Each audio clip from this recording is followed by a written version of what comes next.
интересна схватка.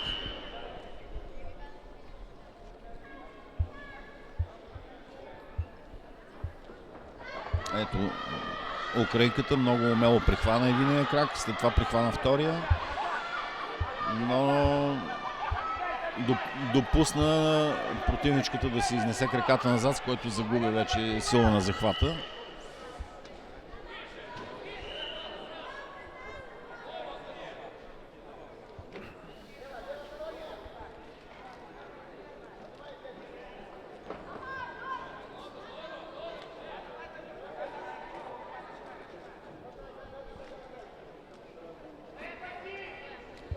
Струва ми се, че състезателките се познават много добре.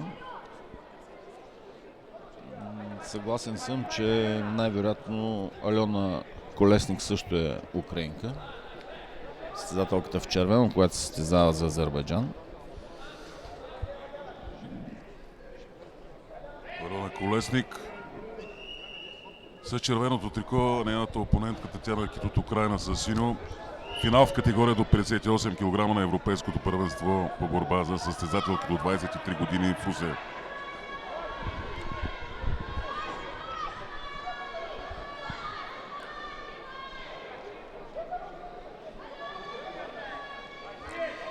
Твърде много състезатели използват тактиката след първия съдийски сигнал веднага да проведат атака. Бяхме свидетели на една подобна тактика, но както виждаме след това започна същинското проучване и надиграване. Всъщност всичките тези залъгващи движения имат за цел да създадат подходящ удобен момент за успешна атака.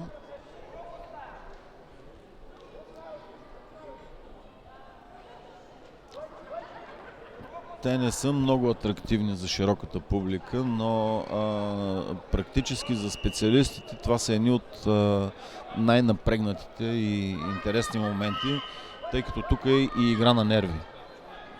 Близо 2 минути без точка в борбата между 1-0 има предупреждение. Точка да. за украинката. Колесник в атака, или поне ще се опита да направи атака. Не е успешна атака. Беше добре блок. Ето, много бърза и много успешна атака с хващане на двата крака. 3-0 за Кит. Татяна Кит, украинката, води с 3-0 срещу Алена Колесник от Азербайджан.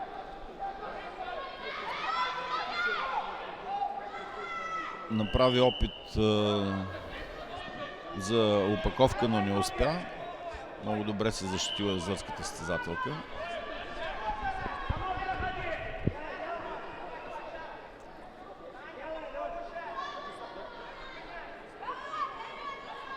Резултата вече е 3-0 за украинката.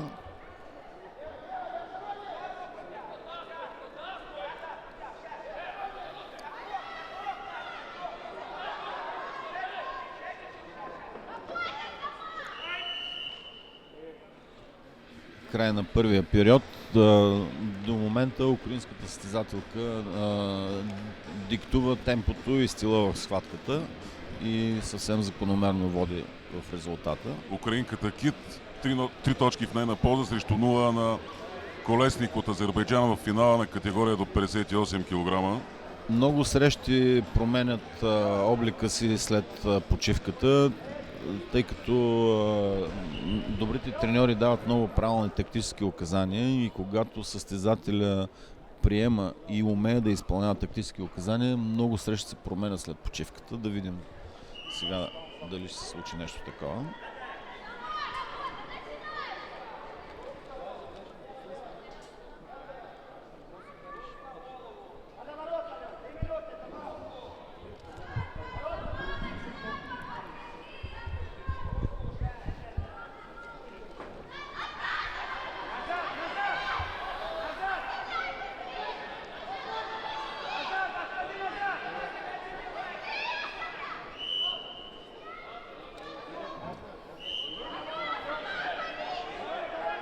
Много добра реакция на азерската състезателка.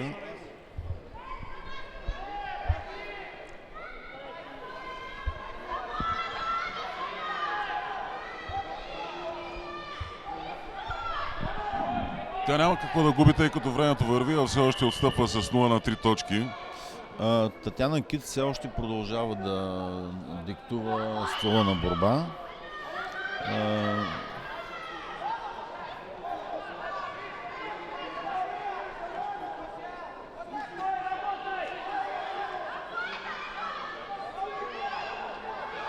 Ето виждаме, че тя доста умело се движи, имитира активност, а сега прави опити за атака. Отново добра защита на зърката.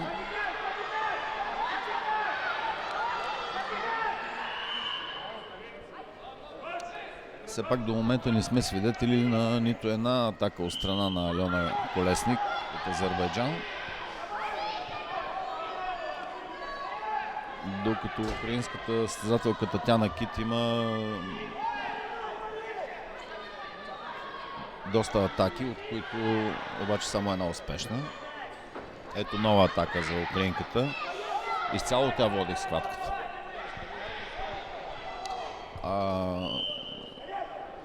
Интелигентните състезатели, когато водят в резултата, никога не правят глуха защита, а правят ето такива атаки, с което демонстрира активност, не допускат да бъдат предупредени за пасивна борба и в същото време печелят много време. Всъщност прави Татяна Кит. Тя изглежда по-разнообразна състезателка с по-богат технически арсенал.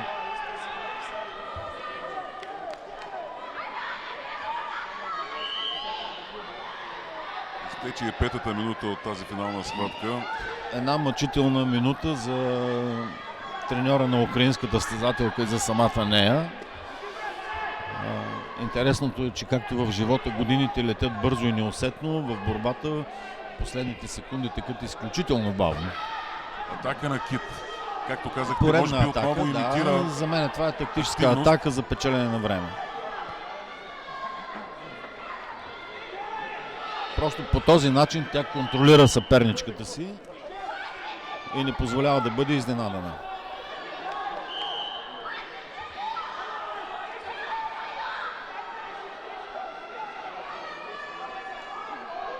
Ето тези последни 15 секунди са най-мъчителните за треньора и за състезателя при резултат 3 на 0, защото само от една атака за 4 точки срещата може да приключи в полза на губещия състезател. Да стори нещо, но няма да успее.